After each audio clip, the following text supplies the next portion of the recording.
What's up YouTube, Botia here. Today I wanted to give you guys a little rundown of my 135 gallon grow out aquarium. As you can see, there's no specific theme. It's just basically almost a bare aquarium. A couple stones here, some PVC piping there. And originally this tank was, I've had it, many different ways in the past. I had it as like a Botia display aquarium. And I've also used it for, a breeding aquarium. And that was kind of my intent. I wanted to breed a couple species I had on hand, but I just had too many different kinds of fish kicking around, and I figured, it was just kind of a waste of space to designate it to a couple, and I figured, growing out everybody in one aquarium like this would be a lot easier. So once I kind of get some space opening up elsewhere in the fish room, I can maybe designate a single species per, aquarium. But until then, I'm going to keep everybody together and just grow them out to their full potential. So other than that, I wanted to kind of make mention of a couple species I had in the aquarium. And as you can see here, I have a very common red by red male, and I have two females with him. He is the king of the aquarium. And when you're the king, you can have it your way. No one's going to get in your way or oppose anything that you want to do. And that's very important in, basically cichlid psychology. Any cichlid, in order to entice and, live up to his full potential, a lot of times they have to kind of show off their dominance. So this guy, again, he's a real nice red by red male. I picked him up because a lot of the true Estuary males, that's where the red by reds, or that's basically the genus they come from. A lot of the males themselves are more of like a peach color, kind of washed out, and that would be more the natural color. This guy probably comes from a Florida farm where they've done some real selective breeding, and he's probably being crossed or comes from lineage of some other very similar species. So either way, he's probably not full-blooded red by red Estuary, but he does showcase really nice orange for a male, and I'm hoping to cross him with a couple of my other females. As you can see, this lady is holding for us, but the females have some really good intense coloration, so I'm hoping that the spawns that I get from them will basically produce some very high quality orange / reddish fry. So we'll see, but either way, another cichlid to mention is this big guy, or not big yet. It's a Paratilapia species, and originally this species was described as a pollini or a bleakeri, and the way that you kind of designated which species was what was based on the size of the speckling on the body. As you can see now, he's in the light. You notice how this guy has really nice turquoise spots, and they would be considered large. So the large spot species used to be described as bleakeri, and the small spot species was described as pollini. But I now believe that they're all classified under pollini, and again, the names or the designation is given to them based on the geographical variant or the person who basically discovered the species. So this guy, he's a large spot species, but I'm not sure on the geographic location. If I have some real hardcore Madagascar cichlid keepers watching this video, you'll probably be able to identify him for me. I know a couple different variants have become available recently, but again, not 100% sure. The large spot variety that seems to be quite popular is the one from Andapa. Either that's the geographic location or that's the name given to him. But again, this guy's not really showing true Andapa color, so it makes me beg to differ that maybe he's something different, but again, I could be wrong. So other than that, I do have this Mara Rock hybrid that I purchased a little ways back. I did a profile video on him, and the reason I showcased him was he's just such a beautiful fish, and I'm very happy with him. But again, it looks like he's probably a cross with like your lithobates, like your sulfurhead hat, and probably a Protomalus species of sorts. Again, it's not 100% guaranteed as to what he is crossed with, but there's definitely characteristics in this fish of both kinds of species. So either way, I do have some females that came with him, and I'm just kind of hoping to raise them up and see what the fry turn out to be.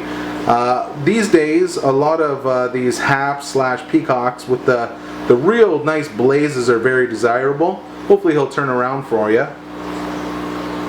And earlier he was really firing up. Like, the blue that he gets is almost like a purple. It was like a purple, like almost like something you would see on a peacock. And it's too bad that he's not all fired up at the moment, but you know, there's a number of different blues in the haps and peacocks, and the blue that this guy kind of showcases is a little bit different. Like I said, it's a little richer and more on the purple side. Of course, he's hiding behind the plants, but other than that, I do keep a few different kinds of fish in the aquarium. As you can see, I have a group of synodontis multipuncatus, and you know, they're very hierarchical also. I think there's 4 or 5. I've had these guys for a number of years, and they're really cool. They also call them what is it, cockatoo or cuckoo cats. And there's a really cool part in a National Geographic video kind of documenting their really interesting behavior. Basically what happens is these fish get turned on and breed when the cichlids in your tank are breeding. So when the cichlids are doing their thing, these guys will basically invade their space and drop their eggs, and the cichlids, without knowing it, pick up their eggs and basically mouth brood the baby catfish without knowing that they're catfish. And then what happens also is that the catfish outgrow the cichlid fry in the fish's the mother's mouth. So the catfish, you know, they basically get protection from the cichlid, and they get a bunch of free food by eating the cichlid fry. And when it's time for the mother to spit, all that comes out is a few fat catfish. And I've experienced this quite a number of times when I've stripped cichlids in the aquarium with them.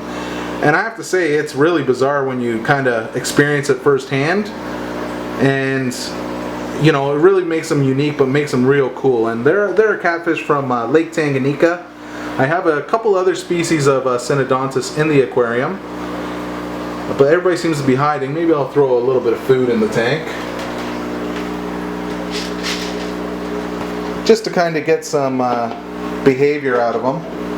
I have an angelicus, and I also have a nyasse.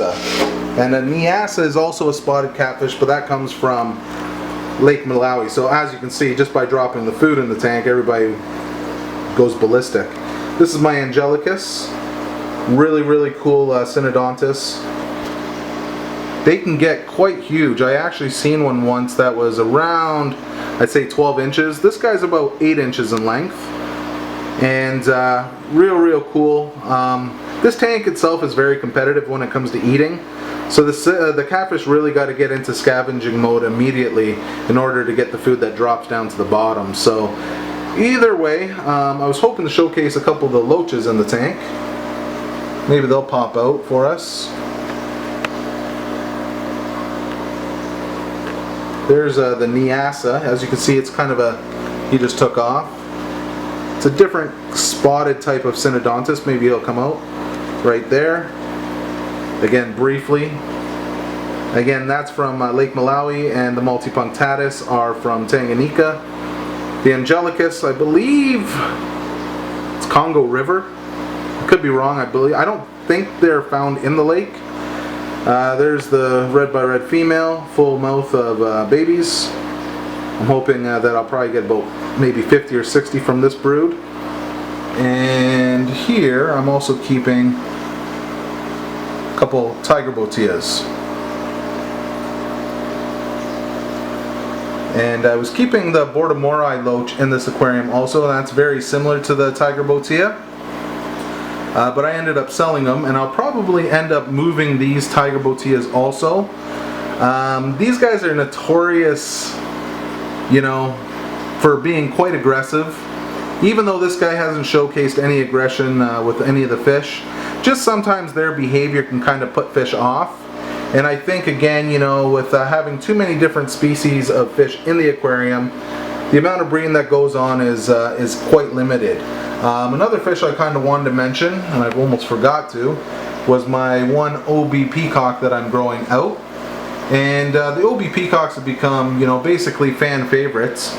Pretty much almost every African cichlid aquarium has them, or at least one of them in the tank. This guy has some really nice deep blue and red, and he's around maybe 3.5 inches in length, so he has at least another 1.5 inches to go to hit full maturity. But again, like I was describing, you know, if you keep some more aggressive type cichlids in with others, the ones that are a little further down, you know, the hierarchy are not necessarily going to be able to showcase their full ability. So I do have a number of females in here, and at times, you know, the male will get, you know, a little worked up, but again, he's just a little too small to push his weight around.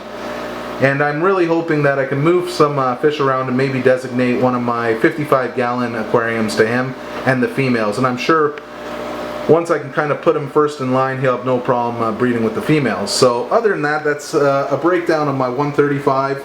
Again, it's nothing special. It's just a mixture of fish that I'm growing out. But I do get questions about some of the fish in the tank. Here's another look at one of the Paratilapia species. That's how I'm going to basically name them, Paratilapia species. And this probably is a female. They say that the females kind of just showcase less of the dark coloration like you see here in the male. And I'm pretty sure, you know, there's quite a bit of tolerance between the two. I had another one which I believe was a male in the tank, and both of these guys really went at each other. So considering that there's tolerance between the lighter color one and the dark one, good chance that they're, you know, a male and female, and will be a fish that I would love to breed down the road. These guys do get about 12 inches, but like I said, real cool fish, and that's the breakdown. So thanks for watching.